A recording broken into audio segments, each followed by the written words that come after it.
నమస్కారం అండి అందరికీ. వెల్కమ్ టు ఎన్నో వేల ముచ్చట్లు. ఈరోజు ఇది సోయా ఆకు దిల్ అంటారనమాట దీన్ని ఇంగ్లీష్‌లో.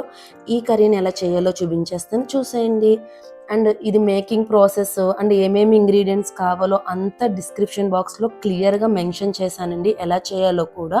సో, అక్కడ కూడా మీరు చూడొచ్చు మీకేమన్నా అర్థం కాకపోతే. అండ్ ఈరోజు మనం సోయా ఆకు గురించి చెప్పుకుందాము. ఈ సోయా ఆకు అనేది చాలా మంచిది. ఇందులో వైటమిన్ సి ఉంటుందండి. సో, రోగనిరోధక శక్తిని పెంచుతుంది. అంతేకాదు ఎవరికైనా ఎవ్రీ మంత్ పీరియడ్ ప్రాబ్లమ్స్ ఉన్న వాళ్ళు కూడా ఈ ఆకు తినడం వల్ల మనకి పీరియడ్స్ రెగ్యులర్‌గా వస్తాయన్నమాట. అండ్ గ్యాస్ ప్రాబ్లమ్స్ అండ్ ఎవరికైతే కాన్‌స్టిపేషన్ మలబద్ధకం ఉంటుందో వాళ్ళు కూడా ఇది చాలా మంచిగా యూజ్ అవుతుంది. అండ్ మెయిన్ థింగ్ ఏంటంటే ఇది మన బ్యాడ్ కొలెస్ట్రాల్‌ని కంట్రోల్ చేస్తుందండి. అండ్ మనకి వెయిట్ లాస్ కూడా చాలా బాగా యూజ్ అవుతుంది. మన బోన్స్‌ని స్ట్రాంగ్ చేస్తుంది. సో, ఇది మనము మామూలుగా ఈ పెసరపప్పు లేకుండా డైరెక్ట్‌గా ఇది మనం తినేస్తే గనక అది కొద్దిగా ఎక్కువగా అరోమా ఉంటుందండి దీంట్లో. ఆ స్మెల్‌కి మనం దాన్ని తినలేము. సో, ఇలా పెసరపప్పుతో గానీ లేదంటే ఏదన్నా పప్పు కుక్ చేసుకొని అందులో వేసుకొని ఆకుకూరలాగా కూడా తీసుకోవచ్చు.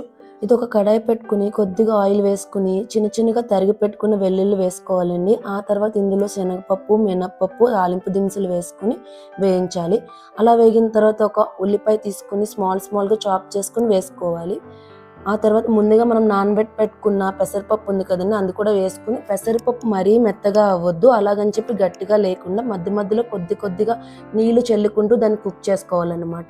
అలా కుక్ అయిన దాంట్లో మన సోయా ఆకు వేసుకొని, ఒక టేబుల్ స్పూన్ జీలకర్ర పొడి వేసుకొని, కొద్దిగా మళ్ళీ ఒక వాటర్ అలా స్ప్రింకిల్ చేసుకొని కుక్ చేసేసుకోవడమే. చాలా ఫాస్ట్‌గా అయిపోతుందన్నమాట.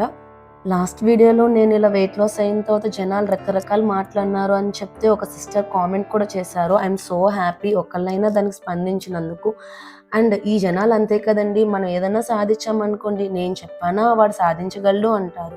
అదే సాధించకుండా ఇంట్లో వచ్చి కూర్చున్నాం అనుకోండి, నేను చెప్పానా వాడు ఒక వేస్ట్ ఏమీ చేయలేడంటారు. సో, మనం ఏం చేసినా నేను చెప్పానా అనడం కామన్ అయిపోయింది. సో, వాళ్ళన్నీ మానేసి మనం ఏం చేయాలనుకుంటున్నామో అది చేసేయడం బెటర్.